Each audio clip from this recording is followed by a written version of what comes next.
Hi, Mystery Recap here. Today, I'm going to explain an American drama thriller film called The Thinning. Spoilers ahead. Watch out and take care.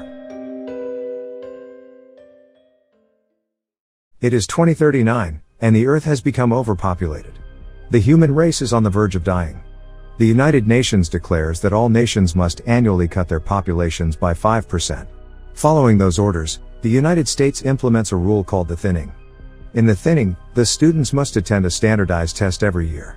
In the test, whoever fails is executed by injecting them with a drug. The movie starts as Lena Michaels is tutoring a high school kid named Simon. Simon seems to have a hard time solving the equations, so he asks Lena for something. She takes out a box of lenses and hands it to him. As soon as Simon wears them, he is able to solve all the math problems. Elsewhere, we are introduced to Edward Blake Redding, the son of Texas Governor Dean Redding. He sneaks out of his house at night and meets his girlfriend, Ellie Harper, in his car. Blake starts talking about the test they have the next day. Ellie is very nervous about it, but Blake assures her that she will pass. Just then, Blake's father's guard finds them and brings Blake back to Dean's office. Dean is disappointed in Blake for sneaking out the night before such an important test. He thinks that Ellie is a distraction for Blake. The following day, it is the day of the test. Many students lined up outside the school. They have to go through an intense security check before entering. Blake asks Lena for one of her study lenses, but she is out of them. Lena and her friend, Kellen Woods, stand in the line to get inside. One of the students had cheats written in his arms. When he is caught, he tries to run away. The guards capture him. No one has ever been able to escape the exams or cheat on it. Inside the school, Blake and Ellie hug for the last time, before entering the exam hall, and soon, the exam starts. They have 2 hours to complete the test. Everyone starts solving the problems on their tablets. Lena solves all of them without any problem and is the first to complete it. Her friend, Kellen, seems to be struggling. When the exam is over, they immediately get the results. The teacher in the class is calling several names who failed the exam. Students are anxious, hoping this will be over soon. Those who fail are taken by the guards. They cry, resist the guards, and some even try to run away. The guard would beat up those students who resist. Luckily, Lena, Kellen, and Blake pass. However, at the last moment, Blake's girlfriend, Ellie, is called by the teacher, so the guards take her away. He quickly calls his father and asks him to help Ellie. However, his father doesn't agree, saying that the law is the same for everyone. Frustrated, he runs to save her himself. He attacks the guards and asks Ellie to run away, but to no avail. No one would be able to escape. Blake keeps trying to help Ellie, but there is nothing else he could do. It is now a year later, and 24 hours before the thinning test starts. It is Lena's little sister Corinne's very first thinning test. The doorbell rings. It is Lena's teacher, Ms. Birch, who has been taking care of Lena and Corinne like her own children since their mother's death. She tries to calm Lena down, because tomorrow is Corinne's first test and Lena worries about her sister, but she assures them that everything will be fine. Meanwhile, Blake records a video in his room. He intends to write all wrong answers in the test to teach his father a lesson. Cut to the day of the test. Lena drops Corinne to her kindergarten. In Corinne's class, they are presented with a video animation showing the current state of the Earth, so all nations must annually cut their populations by 5%. Some countries implemented rules like allowing couples to have only one child, while others executed the older generation. In America, however, the government decided to keep only the smartest ones and execute the others. These children are no exception. The children's test then starts. Their teacher is saddened because some of the children are going to be executed. Thankfully, Corinne passes the test. Lena and Kellen enter the school for their test as well. The test starts and finishes in no time. Meanwhile, Governor Dean finds Blake's recording and is agitated. He calls the test manager, Mason King, and orders him to pass Blake regardless of his score. Mason switches his score with Lena, making Lena fail. The test results are in, but to everyone's surprise, Lena's name is called too. She has failed the test. Ms. Birch stops the guard as they take her, claiming that she is her best student and there must be something wrong with the system. However, the results are final and cannot be changed. She hands Lena a key card so she can unlock the doors and escape. Blake is surprised to not have failed. The students who pass arrive at a school party to celebrate their results. Elsewhere, Dean is giving a speech as the governor, to declare his presidency for the President of the United States. He boasts about their education system. As a result of their system, they manage to be the best in education among 196 countries. The crime rate is decreasing by 26%. Blake listens to his father's speech while at the party, then sneaks out of it. He sneaks into the hallway and beats one of the guards. He then goes into the control room. Meanwhile, Lena and the students who have failed are taken into a room and put against a wall. They are forced to remove all of their clothing for decontamination. Then, Lena and the others are taken to a room where the guards are about to execute them by lethal injection. Suddenly, Blake cuts the electricity off, making the whole school go dark.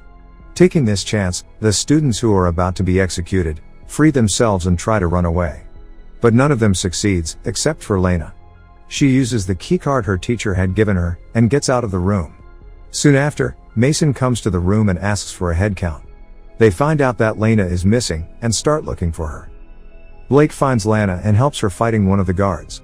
While talking, they realize that something was done to Blake and Lena's results. They both enter into a vent and hide. They follow the network cables to go to the server room where they can look at the results through the computer. Meanwhile, the school is still in complete lockdown due to the power failure. The news gets outside and is being broadcasted all over the state. The parents outside are getting concerned. Governor Dean calls Mason to ask him about the situation. Meanwhile, the vents below Blake breaks, making him fall into the swimming pool below. Lena jumps after him. She brings him out of the water, but he is not breathing. Lena gives him CPR and somehow manages to save him. Blake and Lena change to some clothes they find in the pool's lockers. They then continue to go through the vents and reach the server room, but a guard stands in front of the door. Moreover, Lena's keycard falls down the vent in front of the guard.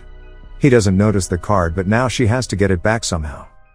Her plan is to go to the science lab and join a string with a magnet to fish the key through the vent, so they head down to the lab to retrieve the equipment needed. However, in the lab, they make a slight noise causing the guard to approach the lab. They quickly try to escape. Lena manages to get back to the vents, but Blake is stuck hiding in the lab. Lena moves through it to fish the keys. She successfully manages to get it up halfway, when suddenly, a guard catches it. But it turns out that it is Blake disguising as the guard. He had beaten the guard and put his clothes on. Shortly, the guard the two of them had attacked earlier tells Mason about them. He reveals that Lena had a keycard with her. Mason gathers all the teachers together, suspecting that someone has given it to their students. When Ms. Birch is in the room with other teachers, she flirts with another teacher and manages to take his keycard. Mason continues checking the teachers for their keycards and ID cards. Birch saves herself by showing them the card. Since the other teacher doesn't have his, Mason threatens him to tell them where Lena is. However, he insists he doesn't know anything as Mason beats him. Lena finally gets to the server room. She opens the computer using the keycard, but Mason has it protected with a password. She then texts Kellen, who is good at hacking, to provide her with the access. After some time, Kellen receives Lena's text. He helps her to get through Mason's computer. Lena then searches for her results and finds out she got 98% but still failed, while Blake got 15% and passed. She does more research and finds out that Ellie too had gotten 88% and failed, while others who had less marks than her passed. Lena realizes that the grading system is rigged, and the governor has been failing whoever he wishes to.